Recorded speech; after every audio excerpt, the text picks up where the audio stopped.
Corona महामारी से देश जंग लड़ रहा है, संकट बड़ा है, इसीलिए लॉकडाउन भी बढ़ाया गया है। सरकार ने राजस्व की प्राप्ति के लिए लॉकडाउन में कुछ ढील भी दी है।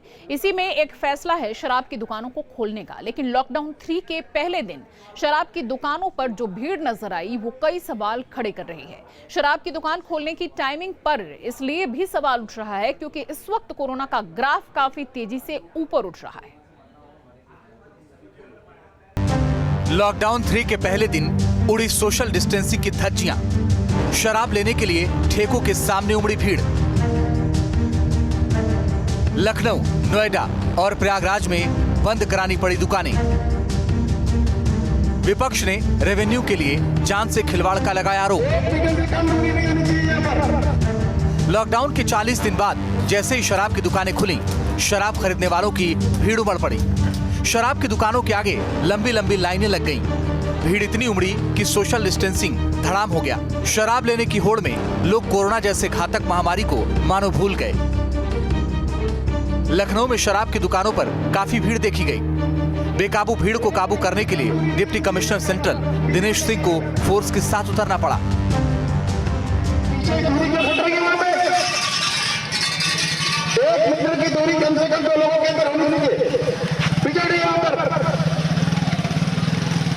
और किसी मोटरसाइकिल पर 2 सवारी नहीं आनी चाहिए। एक मोटरसाइकिल पर एक आदमी। प्रयागराज में तो स्थिति इतनी बिगड़ी कि पुलिस को लाठीचार्ज करना पड़ा। लोग हौली की गली है, यहाँ पर खड़े हैं। ये एक दुकान है जहाँ पर कुछ नियम बनाए गए हैं, लेकिन लोग मानने को कहाँ तैयार हैं। लोग अपने तरीके से पुराने अंदाज में ही आ जाते हैं और व्यवस्था कायम करने के लिए पुलिस के लोगों को लगाया गया है। शराब के लिए लोगों की बेचैनी ने कई सवाल भी खड़े कर दिए। विपक्ष ने सरकार पर रेवेन्यू के लिए जनता की जान से खिलवाड़ करने का आरोप लगाया है। शराब की दुकानें खोलने के फैसले को जल्दबाजी में लिया गया फैसला बताया। देखिए, जो शराब की दुकान खोलने का निर्णय है, कहीं ना कहीं ये उल्टा साबित हो रहा है। सच्चाई ये है कि जब 400 मरीज थे तब आपने शराब की दुकान बंद करने का निर्णय लिया। आज 40,000 मरीज हैं तो आप शराब की दुकानें खोल रहे हैं सिर्फ अर्थव्यवस्था के लिए। क्या आप शराबियों को अर्थव्यवस्था वॉरियर बनाना चाहते हैं? कहां से ये लोग सोशल डिस्टेंसिंग करेंगे? जिस तरीके से डिस्ट्रेस होकर के लोग शराब की दुकानों पर पहुंच रहे हैं। तमाम पुलिसकर्मी के रहते हुए भी आज जिस तरीके से लॉकडाउन को ताड़ किया गया, मुझे लगता है कि ये कोरोना के खिलाफ लड़ाई नहीं, मजाक किया जा रहा है। विपक्ष के सवालों पर सरकार ने भी पलटवार किया।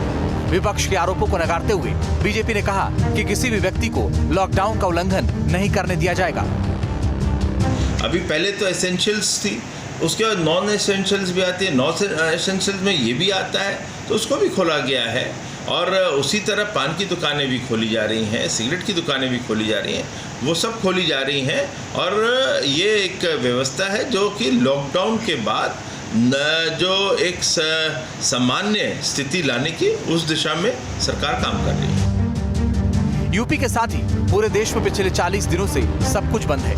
उद्योग धंधा, बाजार, दुकान सब कुछ बंद होने से सरकार के सामने रेवेन्यू का संकट खड़ा हो गया है। ऐसे में कड़े नियमों के साथ नॉन एसेंशियल दुकानों को खोलने का आदेश दिया गया है। लेकिन जिस तरह से शराब की दुकानों के सामने सोशल डिस्टेंसिंग की धज्जियां उड़ाई गईं, वो कई सवाल खड़े कर रहा है। कहीं शराब की दुकान से कोरोना का संक्रमण बेकाबू न हो जाए।